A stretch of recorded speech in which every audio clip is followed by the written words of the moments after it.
Selamat petang, hari ini kita nak sembang isu semasa dan kita dapat menjemput seorang pakar dalam finance dan juga pengalaman di perbankan 15 tahun, iaitu siapa dia? Ronnie Lee. Hai, apa khabar semua? Saya Ronnie Lee, bekerja di bank, di sektor perbankan selama 15 tahun. Saya hari ini nak berkongsi sikit pengalaman saya dengan kawan-kawan kita kat luar sana. Nak kongsi pengalaman, kita nak tanya soalan lah, kan? Yang sekarang semakin hari semakin kita rasa duit tak cukup. Kenapa tau? Sebab bajet semua lari dan barang semua mahal. Macam mana sekarang nak mengatasi inflasi sekarang ni? Minyak sudah meningkat 97 sudah RM4, buah-buahan naik, sayur naik, daging naik, transportation naik, semua pun tak dengar yang kita naik. So macam mana kita nak mengatasi inflasi sekarang ni?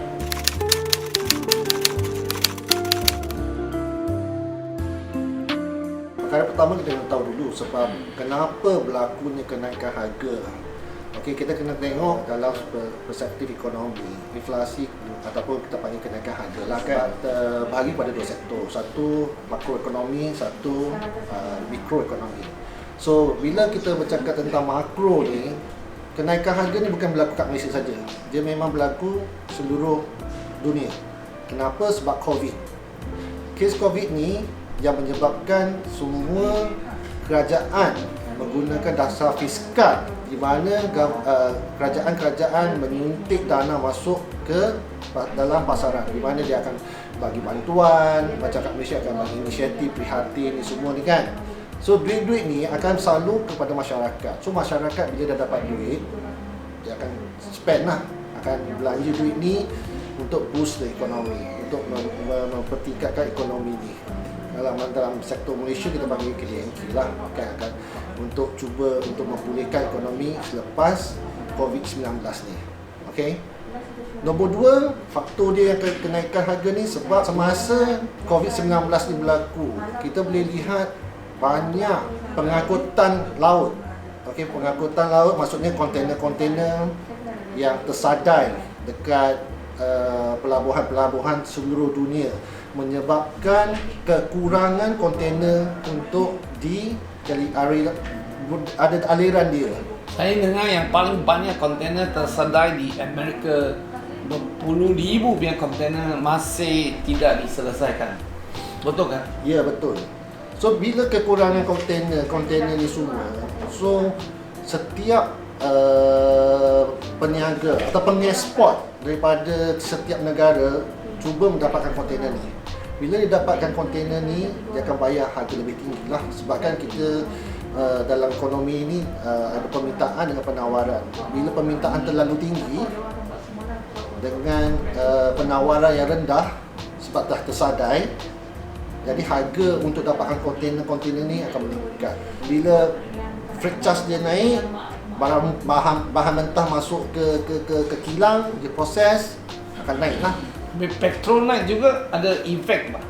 Ya, petroleum ni merupakan satu bahan api yang sangat-sangat penting dalam pengeluaran sebab kita masih berada di tahap minimum untuk dapat alternatif energi. Sebab apa harga petrol akan naik, petroleum ni akan naik? Sebab peperangan di antara Rusia dengan Ukraine. Bila peperangan Rusia dengan Ukraine berlaku, Rusia merupakan pengeluar minyak ketiga atau kedua terbesar di dunia. So, yang ini akan menjejaskan penawaran supply kepada market.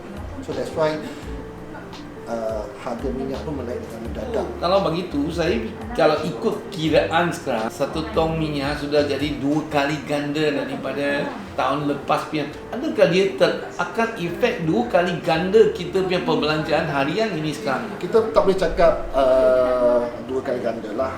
Okay, tapi macam kita cakap Ukraine dengan Rusia ni, kita baru terima dia punya kenaikan harga tu baru saja.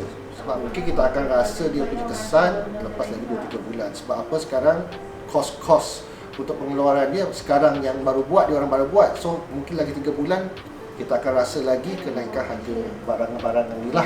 Tambah pula kerajaan ada bagi atau menyeru semua sektor untuk mengikut standard gaji minimum RM1,500. Ini bagi kita sebagai bos, kalau kata semua gaji minimum RM1,500 memang satu beban yang agak besar kan. Bukan kata kita tak nak naikkan, tapi kalau kita nak naikkan, kita punya kos semua akan naik. Tapi kalau dari segi saya penerbitan kan, saya punya gaji daripada penerbitan punya harga daripada TV station pun tak ada naik pun. So ini akan menjadikan beban dari segi gaji, dari segi petrol yang sekarang production petrol, you kena tambahkan itu cost petrol dan makanan semua nak naik lah.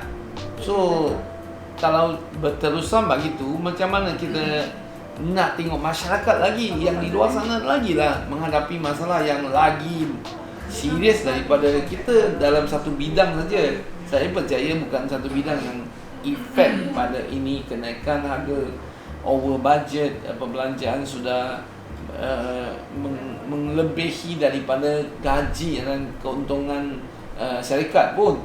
So macam mana nak mengatasinya? Okey, biasanya kalau ada kes-kes macam ini kan, kenaikan harga, gaji minimum ni semua, majikan biasanya akan buat beberapa alternatif lah.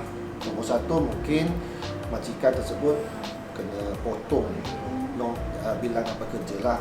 Potong lah. Potong itu yang kita takut ni. Bila kita potong bilangan pekerja, maksudnya sebagai contoh, dulu saya ada 5 orang pekerja, sekarang saya potong 1 hingga 4. So 4 orang kena buat 5 orang kerja lah. So yang ni akan mendorong kepada unemployment rate, maksudnya pengangguran di sektor pasaran buruh lah. Nombor 2, kalau dia tak potong maksudnya kos dia naik, barang dia naik lah. So yang ni tengok majikan tu nak mana, nak ada dia nak maintain harga dia buang pekerja, ataupun dia maintain pekerja naik gaji tapi harga barang akan naik. Kerajaan boleh gunakan dasar kewangan yang menaikkan faedah simpanan. So kita galakkan orang simpan duit. Macam kita dah ada duit, janganlah kita dapat duit tu kerajaan bagi kita duit, kita pergi beli barang, beli barang. Bila barang tu kita beli, harga tu naik lah. Sebab apa? Barang tu dah boleh jual, orang ni nak, orang tu nak. So yang pengeluar tu mesti akan naik harga dia. Maksudnya beli barang yang betul-betul perlu. So kalau kita bertukar dengan cara yang lebih jimat-himat belanja, kita boleh mengatasi inflasi ni kan. Itu saja yang paling penting. Kita kena tahu hati dengan terbuka, cara-cara perbelanjaan dengan hemat jimat, dan apa yang perlu kita baru beli, yang tak perlu jangan beli, dan jangan berlagak, berjoli ke, menunjuk-nunjuk barang-barang yang sebenarnya tak penting lah pun kan. Itu saja. Kita terima kasih pada kita punya finance advisor, penasihat kita dalam kewangan dan juga 15 tahun dalam perbankan. Pengalaman saya fikir agak boleh dapat manfaat kepada anda semua.